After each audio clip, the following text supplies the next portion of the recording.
चलिए आज चलते हैं गोवा की गलियों में एक ऐसी यात्रा पर जो हमें पुराने दिनों की याद दिलाएगी। ये कहानी है लेखक लूसियो रॉड्रिग्स की यादों से निकली, एक ऐसे गोवा की जहाँ की हवा में ब्रेड की मीठी महक घुली होती थी, पुर्तगाली दौर की एक खास पहचान। अक्सर हम अपने बड़ों से सुनते हैं ना, उनके अच्छे पुराने दिनों के किस्से। ये कहानी भी बिल्कुल वैसी ही है। एक खूबसूरत सी याद उस गोवा की, जब वहाँ पुर्तगालियों का ज़माना था और उनकी मशहूर ब्रेड की खुशबू हर गली हर कोने में बसी हुई थी।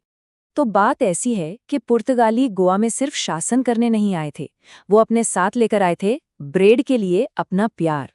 और उन्होंने यहाँ बेकिंग की एक ऐसी जबरदस्त परंपरा शुरू की जो उनके जाने के सालों बाद भी आज भी गोवा की संस्कृति का एक अटूट हिस्सा है।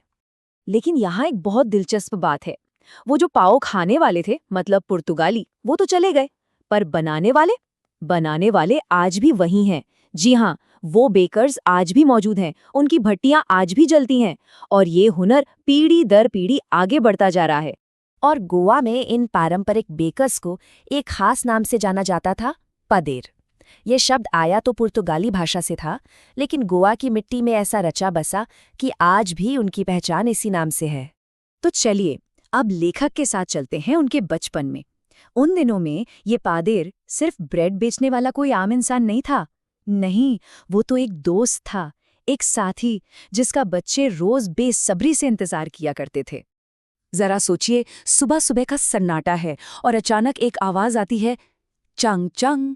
ये आवाज पादेर के आने की निशानी थी। उसके हाथ में एक बांस का डंडा होता था जिसे वो जमीन पर ठोकता हुआ चलता था, और बच्चों के लिए तो मानो ये किसी म्यूजिकल अलार्म की तरह था। मतलब पादेर आ गया। पादेर का रूटीन एकदम फिक्स था। दिन में 2 बार आता था, एक तो सुबह सुबह ताज़ी गरम ब्रेड की टोकरी लेकर, और फिर शाम को जब उसकी टोकरी पूरी खाली हो जाती थी। उसका आना जाना गांव की जिंदगी का एक अहम हिस्सा था। बच्चे तो दीवारों के पीछे छिप छिप कर उसका इंतजार करते थे। मतलब उसका आना किसी छोटे मोटे त्योहार से कम नहीं था। और यहाँ एक बड़ा मज़ेदार सीन होता था। बच्चों को क्या चाहिए? उन्हें तो वो मीठी ब्रेड की गोल गोल चूड़ियाँ चाहिए होती थीं। लेकिन घर के नौकर चाकर वो तो बड़ों के लिए सादे वाले पाव ही खरीदते थे। अब सोचिए, बच्चों के दिल पर क्या बीतती होगी, एक मीठी सी प्यारी सी निराशा। ये तो हुई बचपन की यादें। लेकिन अगर थोड़ा बड़े पिक्चर में देखें तो गोवा के समाज में इस बेकर की, इस पादेर की जगह बहुत बहुत ज़रूरी थी। वो सिर्फ ब्रेड नहीं बेच रहा था, वो तो गोवा की संस्कृति का एक जीता जागता हिस्सा था। मतलब गोवा में कोई भी बड़ा फंक्शन हो, सोचिए शादी ब्याह हो, कोई पार्टी हो, सगाई हो, कुछ भी, बेकर की बनाई स्पेशल ब्रेड के बिना वो अधूरा ही माना जाता था। तो समझ रहे हैं ना, पादेर सिर्फ एक बेकर नहीं था, वो तो हर खुशी का हिस्सा था।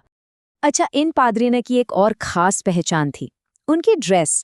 वो एक अजीब सी सिंगल पीस घुटनों तक लंबी फ्रॉक पहनते थे जिसे कबाई कहते थे। इस ड्रेस की वजह से वो भीड़ में भी दूर से ही पहचाने जाते थे। और ये मत सोचिए कि वो कोई गरीब थे, अरे नहीं, बेकिंग का काम उस जमाने में एक प्रॉफिटेबल बिजनेस था। पादेर और उसका परिवार खूब खुशहाल रहता था। और उनकी समृद्धि का सबूत उनका शरीर। कहते हैं कि उनका कटहल जैसा मोटा ताज़ा शरीर इस बात का सबूत था कि उनके घर में कभी किसी चीज़ की कमी नहीं रही, कोई कभी भूखा नहीं रहा। तो ये पादरे की पहचान और उनकी खुशहाली सिर्फ बीते दिनों की बात नहीं है। चलिए देखते हैं कि ये विरासत आज के गोवा में कैसे जिंदा है। बड़ी मज़ेदार बात है ये। पादेर की वो अनोखी ड्रेस, कबाई, आज भी लोगों को याद है। आज भी गोवा में अगर कोई ऐसी हाफ पैंट पहन ले जो घुटनों से ठीक नीचे तक आती हो, तो लोग मजाक मजाक में उसे पादेर बुलाने लगते हैं। है ना कमाल? कैसे गुजरा हुआ कल आज भी हमारी बातों में, हमारे मजाक में जिंदा रहता है।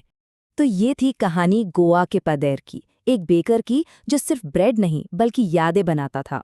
और इस कहानी के आखिर में एक सवाल जरूर उठता है कि हम सब के बचपन की ऐसी कौन सी परंपराएं हैं, कौन सी यादें हैं जो आज भी किसी न किसी तरह हमारे साथ चल रही हैं।